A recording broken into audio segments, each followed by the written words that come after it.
अस्सलाम वालेकुम बच्चों। आज पीर 5 अक्टूबर सन 2020 EVS 2 में हमारे 7 लेसन्स हो चुके हैं। सबसे पहले सबक में हमने शिवाजी महाराज की पैदाइश से पहले का महाराष्ट्र देखा, फिर उसके बाद किस तरीके से संतों ने महाराष्ट्र में अपनी तालीमात दी वो देखें। मराठा सरदार भोंसले का बहादुर और काबिल खानदान, इसमें किस तरीके से शिवाजी महाराज के खानदान के बारे में हमने और उनकी अम्मी के खानदान के बारे में मालूमात हासिल की। उसके बाद शिवाजी महाराज का बचपन किस तरह गुजरा, उनकी तालीम किस तरह हुई, उन्होंने किस तरह बड़े होकर स्वराज कायम करने का अहद किया और किस तरह से स्वराज की बुनियाद रखी, ये हमने अभी तक के 7 सबक में पढ़े। आज हम सबक नंबर 8 पढ़ने जा रहे हैं, अपने दुश्मनों का सफाया। जब शिवाजी महाराज स्वराज को कायम करने में कामयाब होने लगे तो उनके दुश्मन भी बहुत पैदा हो गए बेटा।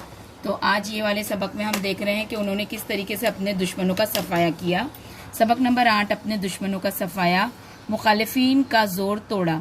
शिवाजी के अतराफ 12 मावल इलाके के मावले जमा हो गए थे। शिवाजी महाराज जो काम करने को कहते वो खुशी से करते थे। वो तय कर चुके थे कि स्वराज के लिए जिएंगे और स्वराज के लिए ही मरेंगे। ये सादा दिल मराठा मावले थे, वो शिवाजी महाराज पर जान निछावर करते थे। लेकिन कुछ लोग ऐसे भी थे जो दिल ही दिल में शिवाजी के कारनामों से जलते थे। ऐसे मुखालिफिन का जोर तोड़ना शिवाजी महाराज के लिए बहुत जरूरी था। सरदार खंडोजी और बाजी घोरपड़े आदिल शाह के मुलाजिम थे। आदिल शाह ने उन्हें शिवाजी महाराज के खिलाफ उकसाया। कोंडाना के इलाके में उन्होंने गड़बड़ मचा दी, लेकिन शिवाजी महाराज ने उनकी एक न चलने दी और उन्हें वहां से भगा दिया। इसी तरह फलटन के बजाजी नायक निम्बालकर शिवाजी महाराज के निस्बती भाई थे। शिवाजी महाराज को उनके खिलाफ भी लड़ाई लड़ना पड़ी, लेकिन आगे चलकर उस घराने के हर फर्द ने शिवाजी महाराज का साथ दिया। शिवाजी महाराज का करीबी रिश्तेदार संभाजी मोही थे, उनके सोपा परगना में था। उसने भी शिवाजी महाराज के खिलाफ कार्रवाइयां शुरू कर दी। शिवाजी महाराज ने उसे सोपा के इलाके में जाकर गिरफ्तार किया और उसे सुबह कर्नाटक रवाना कर दिया। शिवाजी महाराज रिश्ते नातों से ज्यादा फर्ज को अहमियत देते थे। जावली के चंद्र राव मोरे। शिवाजी महाराज के कारनामों की अजमत को तमाम मावलों ने तस्लीम कर लिया। उनकी शोहरत हर तरफ फैल गई। शिवाजी महाराज आम लोगों के राजा बन गए, लेकिन उनकी मकबूलियत और शोहरत कुछ लोगों को खटकने लगी। उनमें जावली के जागीरदार मोरे भी थे।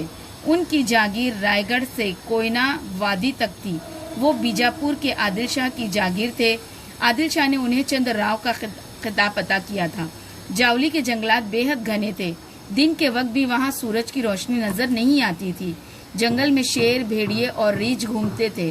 मोरे लोगों की जावली गोया शेरों की कछार थी, इसलिए मोरे लोगों से कोई नहीं टकराता था। लेकिन बहादुर शिवाजी महाराज ने उन्हें ज़ेर करने की हिम्मत की। उसका सबब ये था कि सन 1645 में दौलत राव मोरे इंतकाल कर गया। उसके वारिसों में झगड़े शुरू हो गए। शिवाजी महाराज ने यशवंत राव मोरे की मदद की। उनकी बदौलत यशवंत राव मोरे जावली जागीर की गद्दी पर चंद्र राव की हैसियत से बैठा।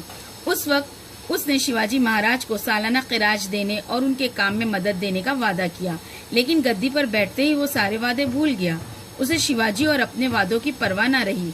वो स्वराज के इलाकों पर हमले करके अवाम को सताने लगा और उन्हें डराने धमकाने लगा।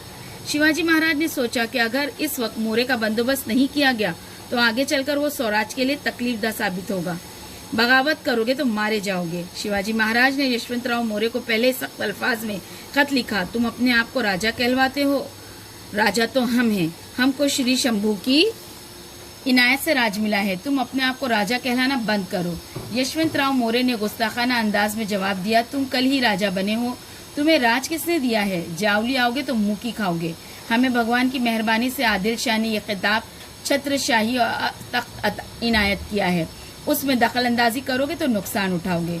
शिवाजी महाराज ने सख्त जवाब दिया, जावली छोड़कर खुद को राजा न कहते हुए छत्रशाही हटाकर रुमाल से बंधे हाथों के साथ हमारी खिदमत में हाजिर हो जाओ और हमारी मुलाजिमत अख्तियार कर लो। अगर बगावत करोगे तो मारे जाओगे। जावली के चारों तरफ घने जंगलात थे। रायरी का किला नाकाबिले तस्कीर था। यशवंत राव मोरे के पास फौज भी काफी थी। जावली को फतेह करना आसान न था। पूरी तैयारी के साथ शिवाजी महाराज ने जावली पर हमला कर दिया। तकरीबन 1 महीने यशवंत राव ने मुकाबला किया। उसके बहुत से फौजी मारे गए। आखिरकार वो अपने बच्चों को लेकर रायरी के किले में भाग गया। शिवाजी महाराज ने जावली पर कब्जा कर लिया। उसके बाद किला रायरी की तरफ कूच किया। उन्होंने रायरी किले का जबरदस्त मुहासरा किया। मुहासरा करना यानी चारों तरफ से घेर लेना। यशवंत राव 3 महीनों तक हिम्मत के साथ लड़ता रहा। आखिरकार उसे पीछे हटना पड़ा। किला रायगढ़। जावली की फतेह बेहद अहम थी। उस फतेह की वजह से शिवाजी महाराज का स्वराज पहले की बनिस्बत दुगना हो गया। यशवंत राव की फौज भी उनसे आ मिली थी। रायरी का अजीमुशान किला स्वराज में आ गया था। किले को देखकर शिवाजी महाराज को बड़ी खुशी हुई। उन्होंने उस किले का नाम रायगढ़ रखा। उसके बाद उन्होंने उसके करीब ही भोरपिया पहाड़ पर एक किला तामीर करवाया जिसका नाम प्रतापगढ़ रखा। देखिए ये है किला रायगढ़। ठीक है, तो आज है ना आपको ये सबक भी हम है ना इंशाल्लाह ऑनलाइन क्लास में समझाएंगे डिवीजन के बाद। ओके बेटा।